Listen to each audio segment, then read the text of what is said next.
now present For the Record.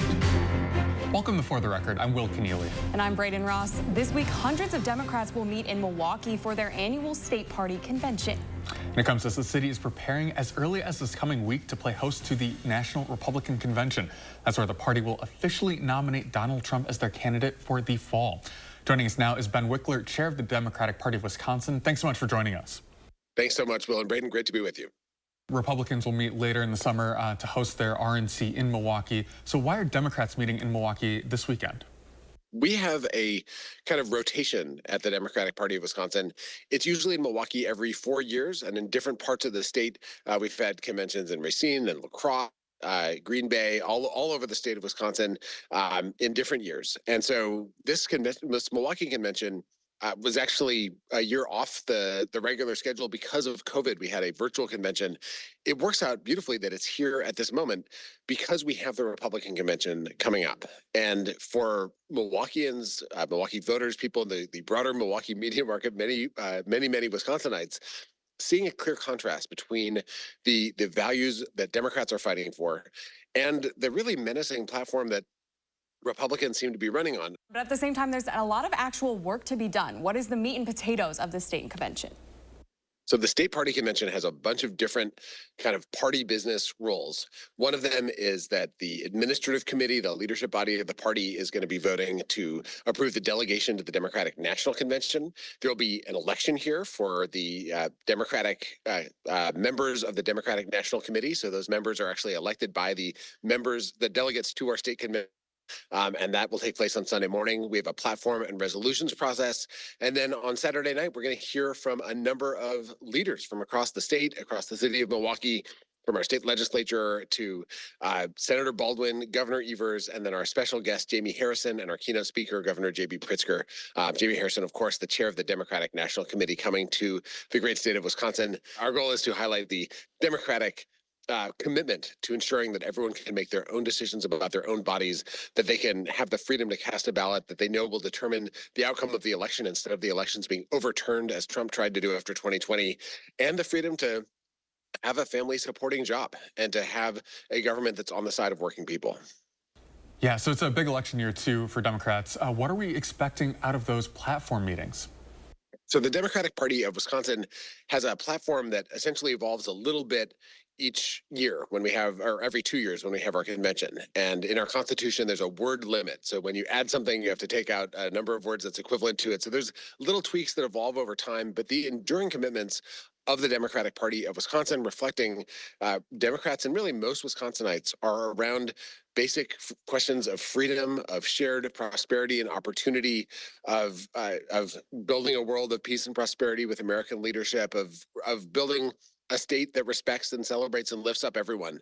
And you can see that through every one of the 2,500 words in the platform. People can propose amendments and tweaks here and there, and then it gets ratified and adopted. People can read the current draft on our website, wisdems.org, and we will, of course, post the new one once it passes through the convention on Sunday. Now, we've been looking through some of those possible resolutions. We're recording this ahead of the convention. We're expecting some debate over a resolution related to Gaza. Where is the state party on that? Do you have concerns about any internal fractions on that issue? The striking thing is that most Americans, most Democrats nationally and here in Wisconsin, want a just, enduring peace that ensures the safety and security and self-determination of Israelis and Palestinians alike. And that means an end to this wrenching conflict and humanitarian relief and hostages returning home. That's what President Biden is now advocating for passage through the United Nations, urging Hamas to sign on to this ceasefire cessation of hostilities process that now has been negotiated extensively between the two sides and with a bunch of support from other countries. And there are multiple different ceasefire-related resolutions that will be brought forward for debate on Sunday morning. Three sort of main ones with different flavors. There may be amendments to the different ones, but regardless of which of those passes or what happens with those votes, I think there's a real shared commitment to peace and to justice, to making sure hostages come home, and to making sure that, you know, whether you're born in Israel or Palestine, you should have self-determination. You should have your basic human rights respected. You should be able to access food and medicine. That's something that most people everywhere want. And I think that we're all hoping very deeply for success in the president's leadership to bring about a just ceasefire for hostages to go home and to be able to move forward. Obviously, that's an issue where we've seen a lot of protests on college campuses across the country. What are you expecting in terms of protests at the convention? I don't know for sure. I do know that people are planning to exercise their First Amendment rights outside the convention hall. I'm sure people have a lot to say within the convention. That's part of democracy. It's people making their views known. It's a great American tradition, and the thing I think is so critical is to have the conversation about how do we get to the goals that so many of us share, and then how do we come together and make sure that we actually reelect President Biden and Democrats up and down the ballot, and not get into a situation with Donald Trump, who has threatened to deport protesters, who's threatened to use American troops to crush protests, and who's planning, as he puts it, to become a dictator on day one. The ability to protest, to make our voices heard, to have these disagreements in a peaceful way. These are fundamental American freedoms and rights that Donald Trump is ready to trample. And I think the necessity both to achieve a just resolution to this crisis and then to move forward and defend American democracy, both of those things are really going to be carried in the hearts of the people here at this convention. Ben, thank you. When we come back, we sit down with JFC co-chair Mark Bourne about how the legislature wants to move forward on prison oversight after the events this week in Waupun. And later, we check in with a dairy farmer at the start of June Dairy Month. We'll be right back after this. This portion of News 3 Now is sponsored by Madison Gas and Electric. MG&E, building your community energy company for the future through the power of working together. Committed to cleaner, more sustainable energy, driven by innovation, fostered by shared values. Visit MGE2050.com. My husband and I finally agreed that we need a new bathtub and shower, so he went right to work on it. I think he's procrastinating. For a new bathtub or shower, just call 1-800-HANSONS. Installed in as little as 1 day with optional safety features and a no-leak guarantee. Get 50% off installation or no interest and no payments for 1 year. Offer ends soon. Call 1-800-HANSONS. Get it done. Dad, are you certain this is gonna work? Nothing to it. Are you for imprint certain? Certainty matters, like the certainty of 4imprint, your home for high-quality promotional gear, including exclusive items and brands they love. Printed perfectly and guaranteed to arrive on time. To wow your clients, nail your next event, or inspire your team, check out 4imprint.com. 4imprint, for certain. From midnight tweets to drinking bleach to tear-gassing citizens and staging a photo op, we knew Trump was out of control when he was president. Then he lost the 2020 election and snapped, desperately trying to hold on to power. Now he's running again, this time threatening to be a dictator, to terminate the Constitution. If I don't get elected, it's going to be a bloodbath. Trump wants revenge, and he'll stop at nothing to get it. I'm Joe Biden, and I approve this message. MG&E, building your community energy company for the future through the power of working together. Committed to cleaner, more sustainable energy, driven by innovation, fostered by shared values. Visit MGE2050.com. Welcome back. Wisconsin's oldest prison in Waupun has faced continued scrutiny. It's currently under multiple investigations for possible smuggling inside the prison, and 4 people have died within the last year. Waupun Correctional has thrown into the spotlight again this week. The warden of the prison was booked into the Dodge County Jail on charges of misconduct in office. Here's what the Dodge County Sheriff had to say at a press conference earlier this week. We are operating the oldest prison in the state of Wisconsin at a dangerous and reckless manner. And I would call on the legislature to enact legislation to make it the same. So we're all playing on the same field. At the Capitol, lawmakers say they want to increase oversight of the state's prison. We spoke with one of the co-chairs of the Joint Finance Committee, Mark Bourne, earlier this week. So correct me if I'm wrong, you worked as a correctional officer, right? So what goes through your mind when you hear this news coming out of Waupun?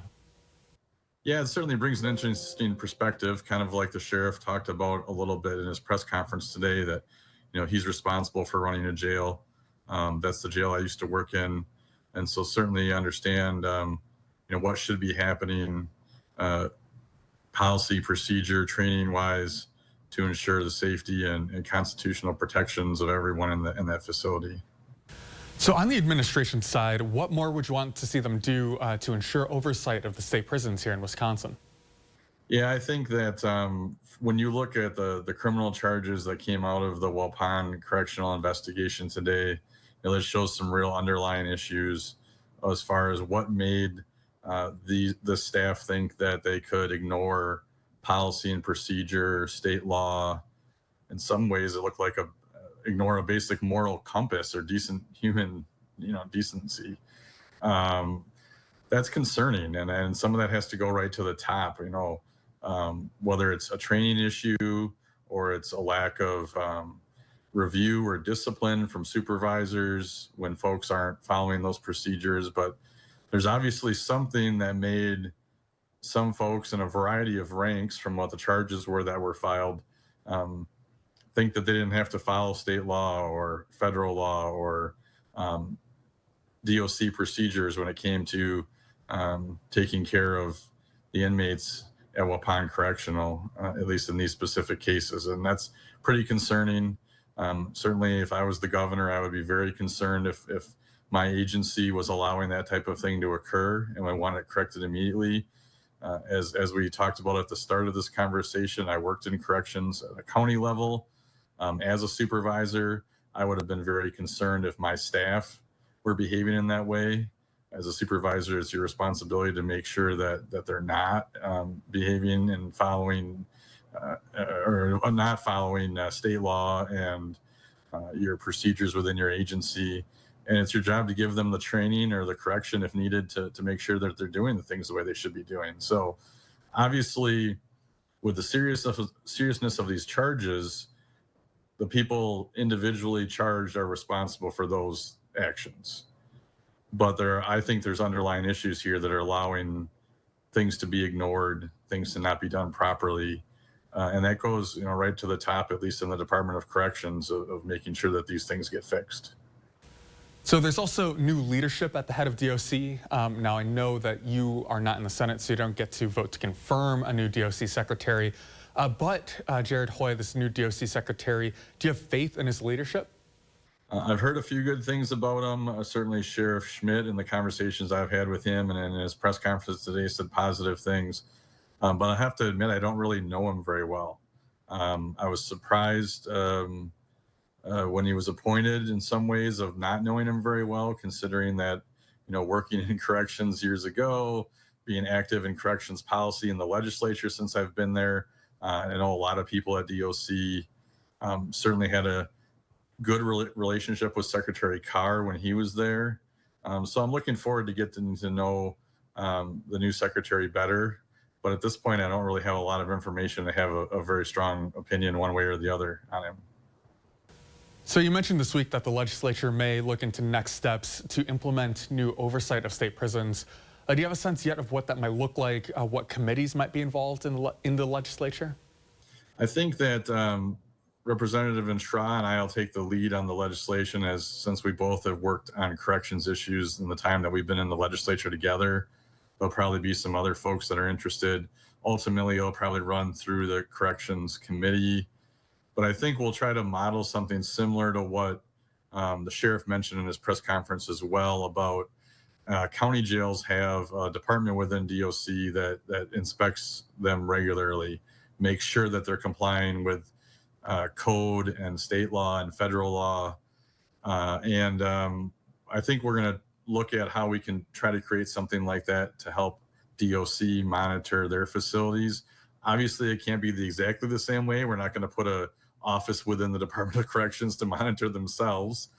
So I think we'll spend some time this summer, since we're not in session at the moment. We've got some time to develop that. We'll want to work with stakeholders on what that might look like. But I personally, I think trying to model it after that county jail inspector system that's in place, if we can find a proper place to put that. And, I think as I looked at it as an administrator in the county jail, when I was working there, that those jail inspections were a chance for folks to see what you were doing right. And if you were doing something wrong or not, maybe not to the best there was a way to correct that then, to learn about it and to see and have someone point out, maybe this isn't quite compliant with what the law is trying to accomplish, and you can make adjustments and train your staff and improve your operations. So I don't think it's just looking for trouble or meant to be a negative. I think that in light of these,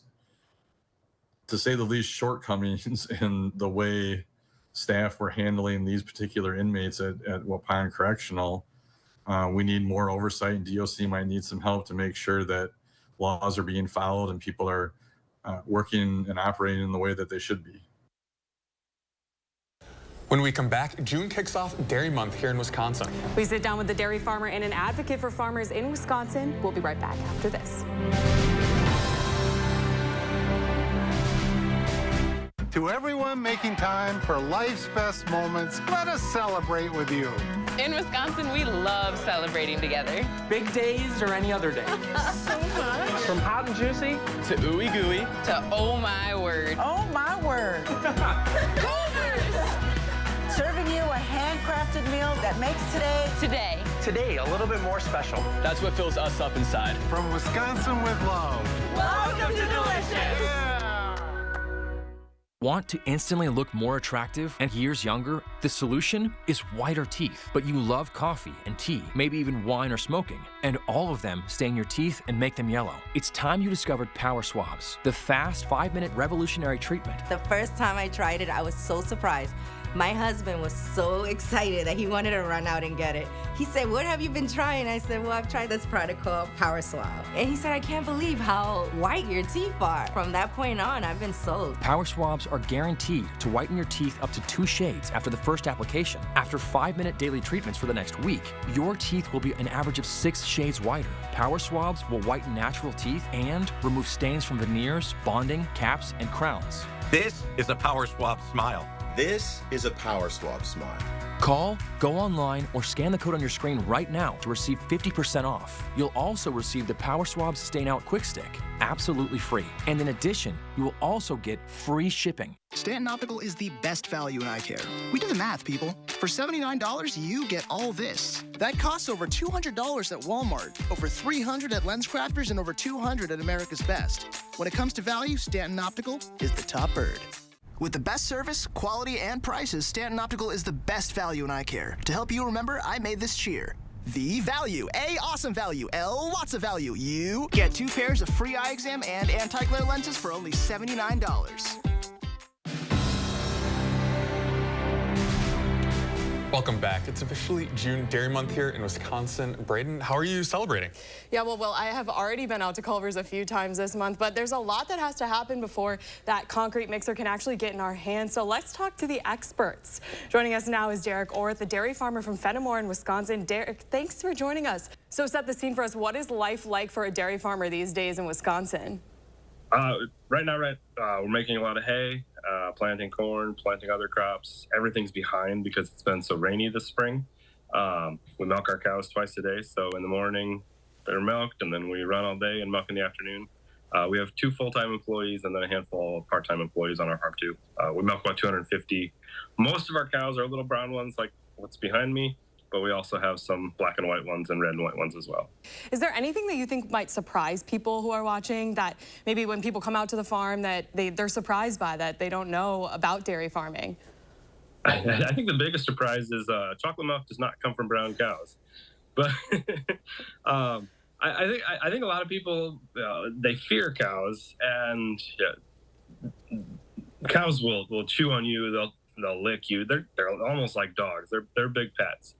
Definitely. So obviously when we go into the grocery store this month, we want to be supporting our local Wisconsin dairy farmers in June Dairy Month. How can we do that when we go into the grocery store? What should we be looking for to know that it's Wisconsin dairy? If you want to get really technical, you can look at the plant numbers on the bottles of milk or butter or cheese or whatever. Every dairy product has a plant number on it. You can see specifically where it's made. Well, thank you so much for joining us today, Derek. We will be certainly going out to support this June Dairy Month. Thank you. I appreciate it. All right, well, there's your farmer perspective. Let's talk big picture. Wisconsin Farm Bureau's Executive Director of Government Relations, Jason Muniaini, is here. Jason, thanks for joining us today. Thanks for having me. Yeah, so we know dairy is huge culturally here in Wisconsin, but just how big of a deal is this for our economy? Well, agriculture overall is about a $105 billion industry in Wisconsin. And of that $105 billion, about $45 billion of that is just in the dairy sector. So this is our number one commodity. We rank number one worldwide for dairy production. We are the biggest cheese producer in the country. We do the most Class 3 milk, and hey, we're on the license plate. This is America's Dairyland. So, you know, supporting our dairy farmers is something that's super important. And you know, as it's June Dairy Month, that's on the minds of more people now than ever. So let's talk June Dairy Month. What are you doing this month to celebrate dairy? Have you gotten any favorite treats yet, or? Well, I mean, there's always good cheese curds around here at Farm Bureau, but my kids and I, we're going to go to the Dane County breakfast on the farm, and been meeting with dairy farmers to talk about things related to the Farm Bill recently and federal milk marketing orders. But you know, making sure that our consumers know about the nutritious value and the needs of our dairy farmers here in Wisconsin is really what June Dairy Month is all about. So you mentioned that Farm Bill. Let's talk about that. The latest version is working its way through Congress right now. And of course, we're hearing a lot of discussions about SNAP funding, but also safety nets for farmers. So break that down. What does that really mean for us? What do these safety nets actually do for our farmers here in Wisconsin? Yeah, those risk management tools and the safety net for our farmers are really the cornerstone of our agricultural safety net. And that's really there to make sure that if there's weather events, if there's downturn in the economy, if there's challenges where the margins of input costs and our commodity prices shrink a little bit, that farmer has the capacity to still be there next year. If we don't have those types of safety net programs in place that reflect a 2024 economy, those farmers might go out of business, as we've seen dairy farmers, you know, going out of business and consolidating right now. The last 6 years, so from the 2018 Farm Bill to now, we've seen historic volatility in our food supply chain and market volatility. And we need these programs and the food safety net programs to work better for farmers, especially in dairy. As we're on the topic of the Farm Bill, I have to ask you about this proposed amendment that would ban hemp THC products. So that's quite a large industry, obviously, here in Wisconsin for farmers. What are you hearing from farmers about that? And if that passes, what does that do for all the Wisconsin farmers that make a living off of hemp right now?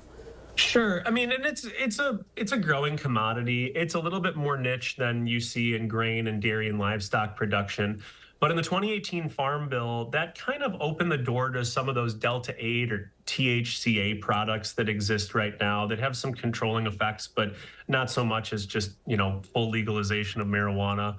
I know that there's some proposals in Congress to modify what that looks like. And I think that those producers really just want to know, what are the rules going to be? Are we going to change them from 2018? And I know there's going to be a lot of small businesses that could be impacted by that. But the long and short of it is, you know, I don't know that Congress in its 2018 authorization of the Farm Bill quite knew the box that it was opening on hemp products. That's going to be a debate for Congress to make, and we'll see where that amendment goes. As far as Wisconsin's hemp production, we do have a hemp industry here. It's, you know, probably a marketable industry for Wisconsin, but not the same level of safety net needs that we have for traditional commodities like milk and corn and soybeans and things like that. Okay, I want to go back to dairy for one last question. Tell me what Sure. you want people to know this June Dairy Month about how we can support Wisconsin farmers when it comes to dairy. Yeah, I mean, the things that we need to talk to our legislators about is we need to tell them we need a farm bill. We need a bill that protects rural America, protects rural Wisconsin, recognizing our cultural heritage in dairy and making sure that they understand that this isn't just about dairy. It's about all farmers. It's about making sure that rural America has the sustainable programs that reflect a 2024 economy and keep the foundation of rural economies moving through the agricultural industry. On top of that, we also need to make sure that they know that this isn't just about farmers. It's about everybody. Everybody's got to eat, and we need that food safety net. We need that national security of being able to produce food in abundance for our citizens, to be at the forefront of the needs for all constituencies. Jason, thanks so much for joining us. We'll be right back after this. I've been with U.S. Cellular for 27 years. They've always taken care of me. But when they asked me to talk to you about their special customer event, Us Days, I said, I gotta get in shape. So they sent me this Hollywood trainer. Oh, this guy's no joke. Us Days means exclusive deals just for us customers. Now let's try burpees. Us Days is back at U.S. Cellular. Current customers get $1,200 off any phone, plus $300 off any tablet. Need inspiration? Shop Pick and Save. For over 30,000 mouth-watering choices, plus savings like digital coupons worth over $600 each week and up to $1 off per gallon at the pump. Pick and Save is worth it every time. Pick and Save, fresh for everyone. Hanson's knows what your home means to you. It's where you feel safe, comfortable, protected, and of course, no other place provides you with as much joy. That's why our durable, energy-efficient, and weather-resistant windows, roofing, siding, and gutters, as well as our bathtubs and showers, are all backed by our guarantee. So you can feel happy in your home for years to come. With professional installation and thousands of 5-star reviews, we're your trusted home improvement expert, exceeding homeowners' expectations for over 30 years. Get 50% off installation with high-quality craftsmanship you can count on. Or enjoy no interest and no payments for 1 year. From windows to roofing to siding to gutters to bathtubs and showers, no one's got you covered like we do. Call 1-800-HANSONS. Get it done. Announcing Madison Magazine's Best of Madison Readers Poll for 2024. Vote for the Best of Madison online today, including Hooper for Best Plumber and Best Heating and Cooling. Vote for Hooper and all your favorites on MadisonMagazine.com. Welcome back. Governor Evers made some news at the Universities of Wisconsin Board of Regents' latest meeting on Friday. The governor said he'll ask the state legislature for what could be the largest biennial budget increase in state history. Yeah, that's right. That's an $800 million increase in funding over 2 years in the state's 2025-27 budget. It comes as several UW system schools have had to cut budgets to stay open. 5 UW campuses have closed in just the last 2 years. Well, that does it for us this week. I'm Brayden Ross. And I'm Will Keneally. Have a great rest of your weekend.